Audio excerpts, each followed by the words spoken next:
Ladies and gentlemen, Julianna Margulies. Well, I owe my career to George. No, that's the truth. He went out on a limb for me. Took the time to tell me things my own agents hadn't bothered to look into. I'm not with them anymore.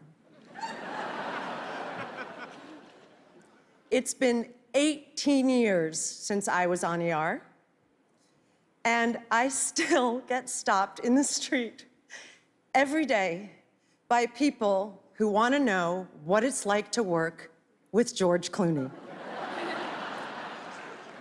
And it's not just because he is handsome and funny and self-deprecating in the best possible way. It's because he has a talent that it shines through the screen and into people's lives. He moves people. He makes them swoon. He makes them laugh. He makes them care. And yes, he's a good kisser. I'm sorry. So congratulations on this honor. There is no one more deserving than you.